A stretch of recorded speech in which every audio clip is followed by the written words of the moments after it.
Did you see Galliani? I do. He's like, That's cute. Say hi, Stefztv. Say hi to the people. Hey, it's Madison Chase. It's yes or no. It's your entertainment source or news option.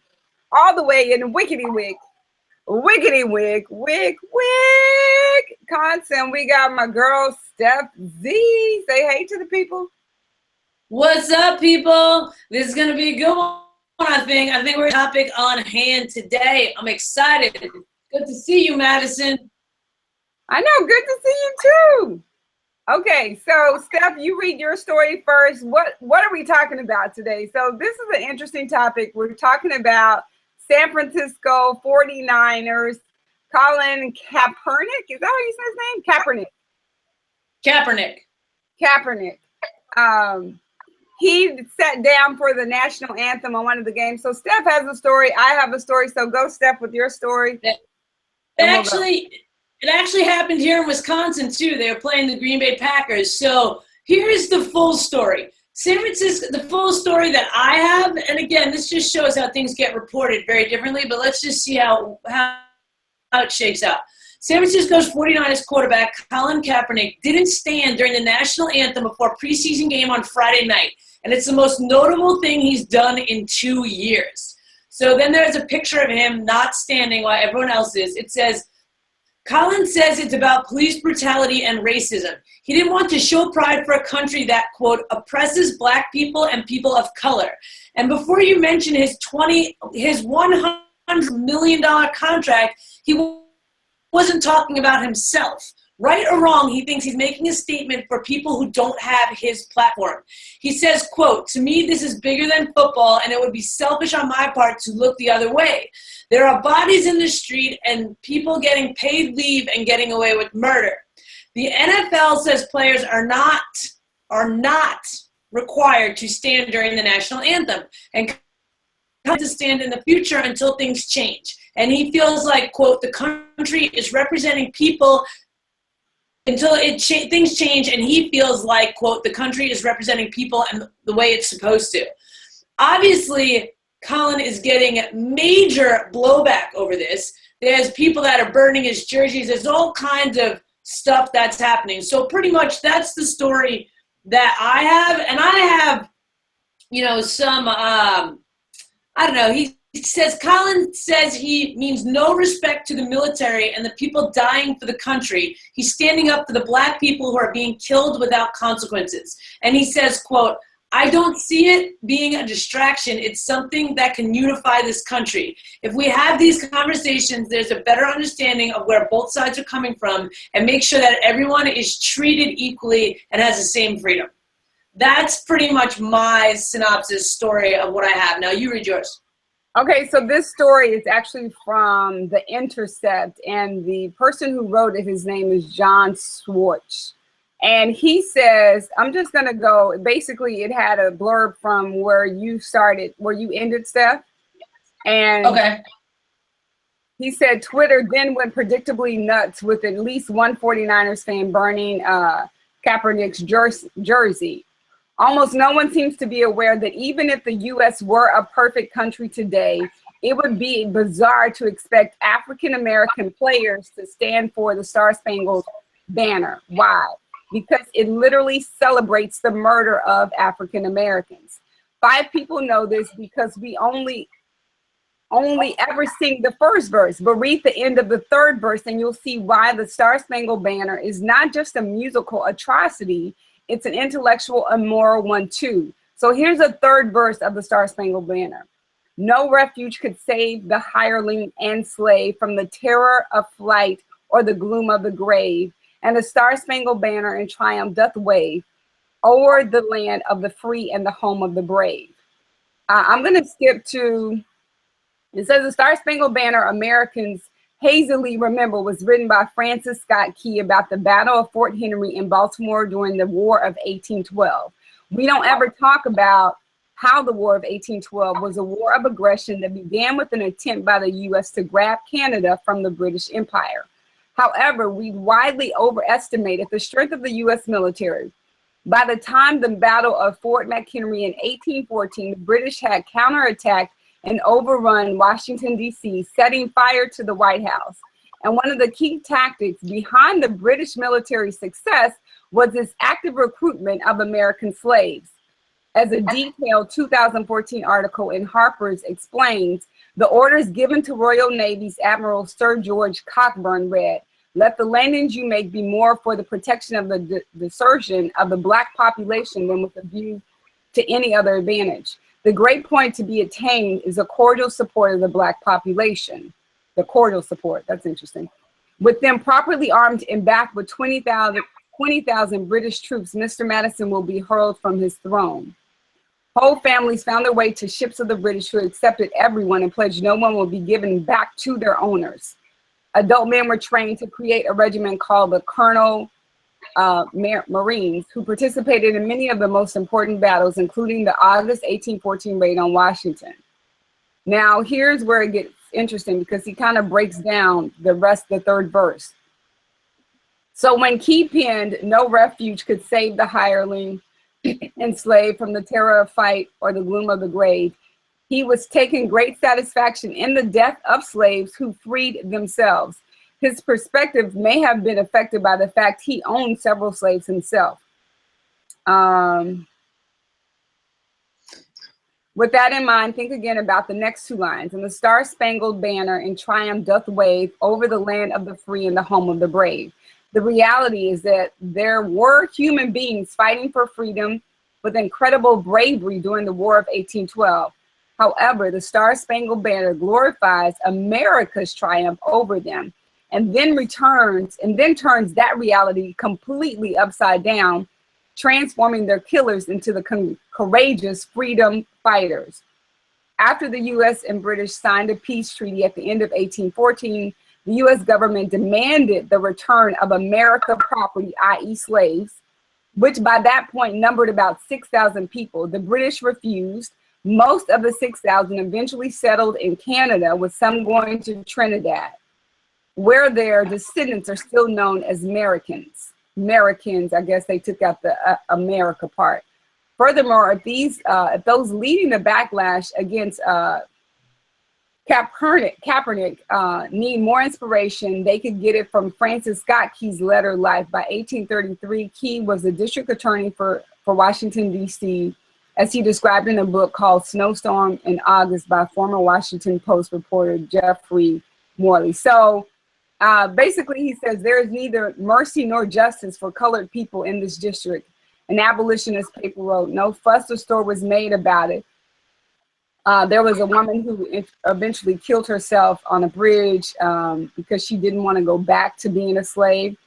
So basically, John Schwartz says you can decide for yourself whether there's some connection between what happened 200 years ago and what Colin Kaepernick is angry about today. Maybe it's an ancient, meaningless history, or maybe it's not. And Kaepernick is right, and we really need a new national anthem. So that's what John Schwartz said, and I thought that was an interesting article. I don't know that we need a new national anthem. Maybe we do, but we also need a new understanding of what is happening in our country, which is a result of what happened in history. I think people that get mad and burn jerseys, they're mad because people like Colin are standing up for something that's like it's blatant. Like you could obviously see that there is an issue with police brutality. No, go ahead, Steph. Ask your questions. Okay, my question is number one. That was a lot of good insight, and I feel like right. What'd you say? I said it was, wasn't it? I didn't know any of that, but I'm glad. Yeah, I didn't know any of that either, and I feel like I don't know if this is like a miscue. Trust me, I get and I agree with that something needs to change. Now, my question is, do you think someone like Colin Kaepernick, who has this platform, who has this money, like, do you think out of all the things he can do, this is the best thing for him to be doing? I think out of all the things that he could do, this is probably, hopefully, a slice of what he's deciding to do. And I think here's the thing: when you look at Muhammad Ali and athletes, and even people like Prince, like people don't know that Prince did a lot of things in the African American community to kind of dispute some of the things that has happened over the 200 years up until today. When we're looking at institutional racism, when we're looking at police brutality, when we're looking at all of these things that have happened over the years, where Muhammad Ali took a stand and he didn't go to the Vietnam War because he's like, we're not even considered people, so why am I going to fight for a country that doesn't respect me as an African American, and not just me? So I think it's a great start for him, and I hope that he does more and that other athletes take a stand to not stand for the StarSpangled Banner. Basically, after learning what I just know now, I probably won't stand for the StarSpangled Banner. Right, but the thing that I go to, and just hear me out, because I just want to flip it. I'm not saying I agree with this. I just want to flip the switch a little bit to explore this option. If he doesn't like what our country stands for, why is he participating? Like, our country also stands for him being a man of color, $136 million to suck playing football because he's not good. So it's like, when it is in his favor and he likes the system, you know what I'm saying? Like, he's involved in the system and he's okay with the system when he's getting paid and he's doing what he's wanting to do it. But he's not okay with the system over here. You know, he's like, I get he's successful. He's creating a conversation, and that's where it has to start. But would it be a more powerful stand if he wouldn't play football? Would it be a more powerful stand? I'm not saying I know the answer. I'm just saying, like, food for thought. You know what I'm saying? It's like, you know, it's just interesting how so many people are, you know, willing to do stuff in their comfort zone, or that doesn't make them not comfortable, but like, it doesn't, you know what I'm saying? Like, people, all these advocates of the environment or whatever will like protest about the environment, but when it comes down to their convenience, they really might not do everything they can. You know what I'm saying? So it's like, is he kind of just taking, you know what I'm saying? Like, if you hate the system here so much, this country has also made him a free enough man today to be able to make $136 million playing football when he's far from the greatest athlete. So it's like, do you take the good with the bad when it's a sport like that? And do you not take it to, it's like, are you biting the hand that feeds you because that's what's allowing you to be all these things country is holding you in? Like, I don't know, like, I'm just exploring it, you know what I'm saying? And it's like, you know, I like, the one thing that shines out for me is I like that it's not forced. Like, I like that in the NFL rules you don't have to stand, which gives you, again, that freedom. But for me, it's just like, you know, yes, burning jerseys and doing this and the other thing is an extreme, but it's like, is he still doing something? Like, if it came to him being uncomfortable and him not getting paid, would he still do it, I guess, is my question to you. You know, a couple of things came up for me. Like, basically, you're saying, because when we look at how much money Colin is making, it's 136 million, right? But then look at how much money the owners actually make off of his jersey, off of him playing, right? Right, so, but when it comes to even though they give them he's one of the highest paid. He's black, white, colored, not. When it comes to players, he's paid. Even if he is the highest paid athlete, he's still not making, he's probably scratching the surface of what he should be making as a quarterback in the NFL. And when you look at the grand scheme of things, which is owners make so much more money, and then how did those owners get in positions to be able to buy a team in the first place? So when you look at right, but that's, I feel like that's almost like in the conversation of what he gets paid as opposed to a white quarterback. I'm saying, like, there's 32 owners. There's, you know, hundreds of players. Well, how many owners are actually African American?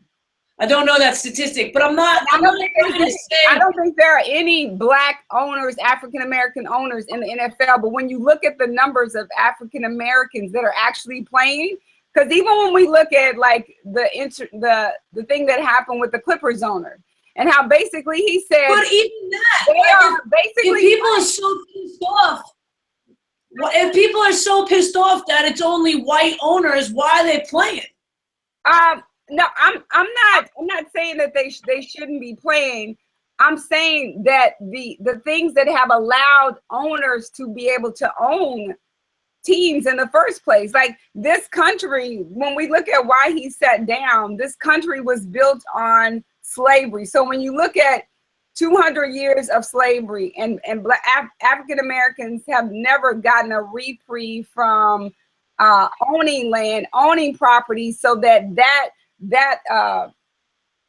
the money that was generated from slavery, from picking cotton, from sugar cane, from all of the things that have built this country, people have been afforded the opportunity to make millions, to make billions, to be able to buy and afford teams. Right.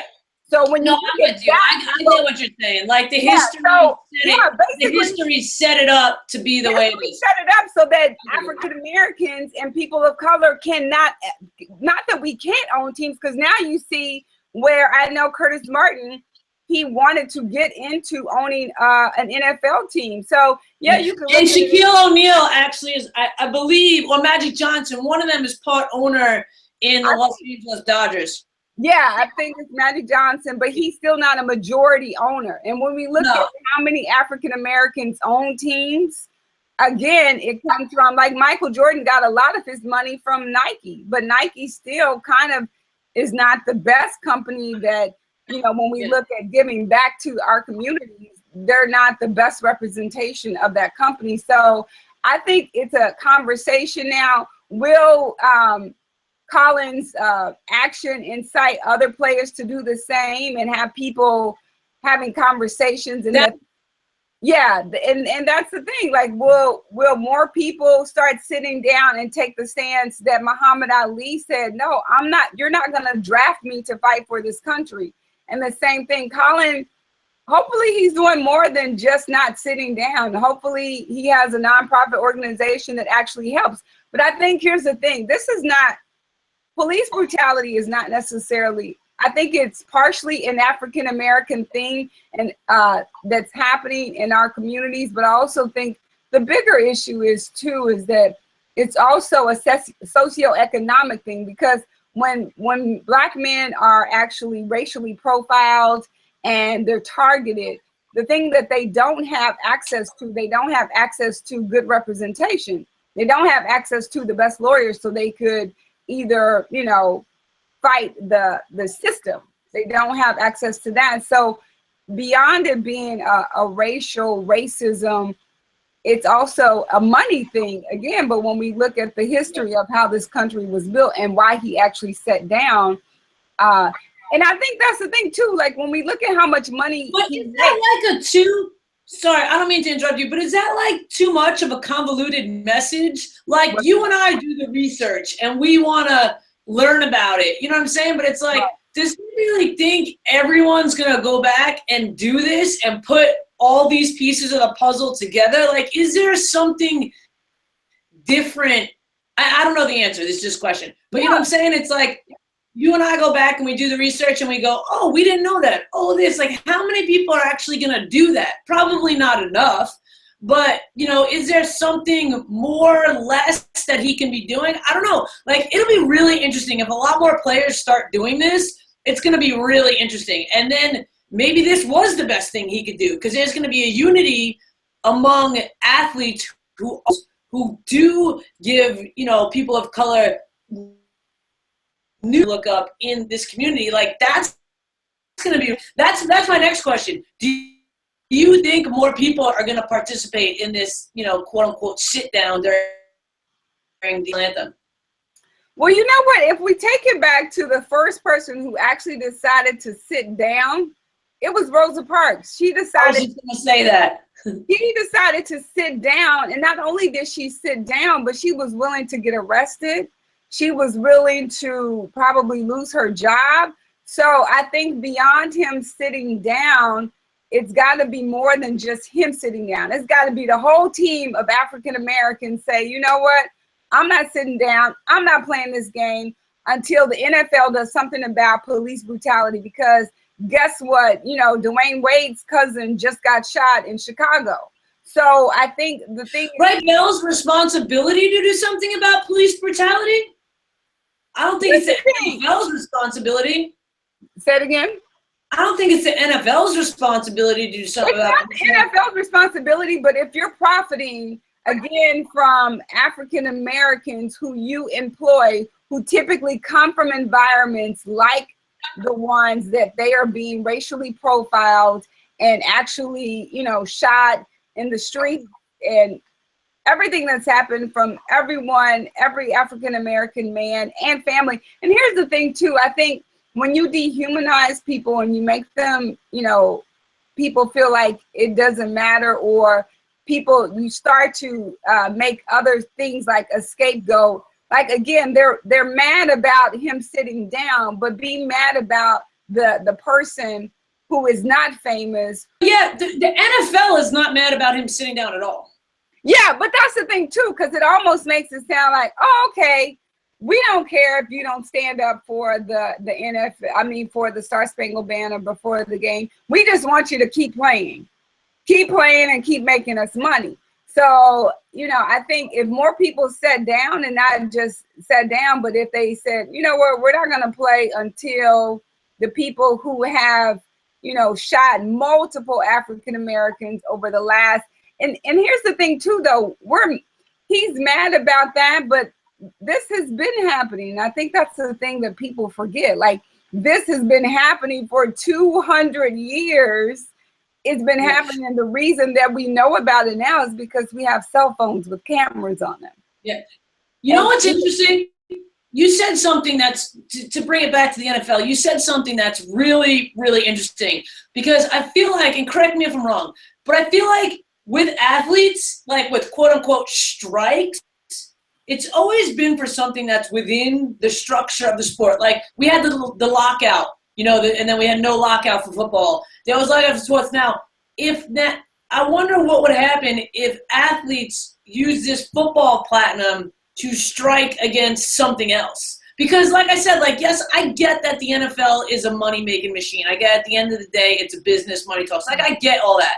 But it's like, what Colin Powell is doing, Colin Powell, I keep going back to him, Colin Kaepernick is doing, he's using his platform with like, usually people would use the platform of the NFL to speak out about it, but he's actually using his platform with the NFL to speak out about something else, because somebody smart read the rules and saw that he could still stay there and he could do it, and that every week he's going to see this.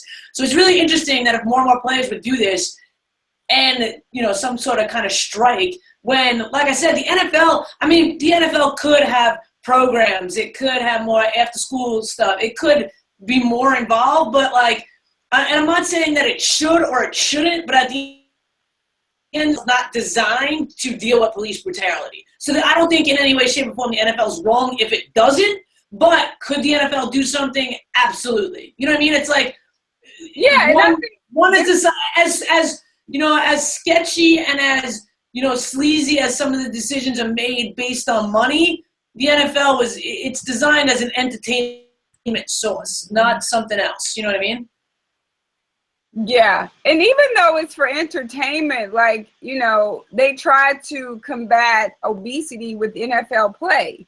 It's a nonprofit organization, so why not try to combat police brutality? Because typically where the NFL and the NBA gets most of their athletes are from the inner city, where this issue is occurring over and over and over again.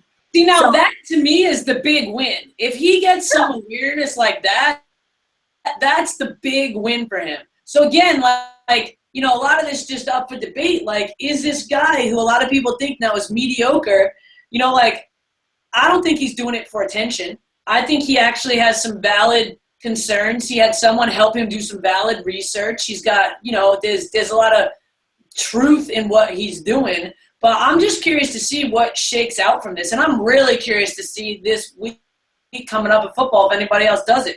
So let's I know because we got to kind of wrap this up. So let's get to it with the yes or no's. So do you think other people will sit with him? Yes or no?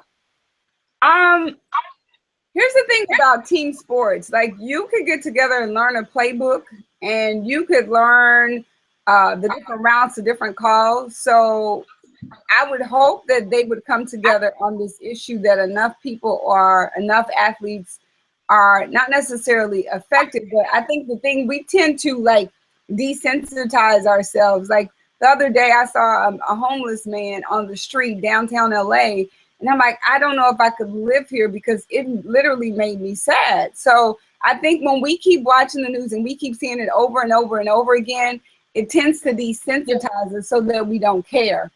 And so that we say, oh, well, he's not famous. Because had that been, if a football player or some really amazing football player, somebody that we all love, if he'd been shot and killed and arrested, then people would care about it. Like, don't care about it because the person is famous and rich. Care about it because it's a person, it's a human, it's a life. And so no, I get that. Do you think that other people are going to sit with him?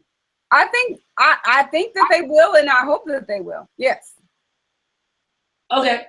Now, clearly, I think we both agree on my second question, that do you think he's been successful? Like, do you think his intention, and I think we both think, yeah, because questions about it, and that's where it all starts, right?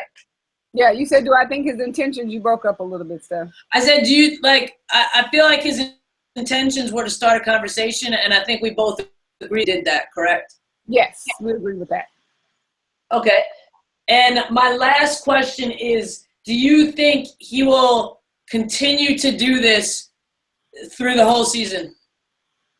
I think by him doing it this first time, it would kind of look crazy if he didn't. Like, if you're standing for something to hopefully incite change, if you don't continue it, and not only just continue it, but get more people to understand why you did what you did on your actual team. That's kind of like, I think there was a team in Louisiana where they decided not to play because the coach was racist and said racist things to them, and actually got him fired.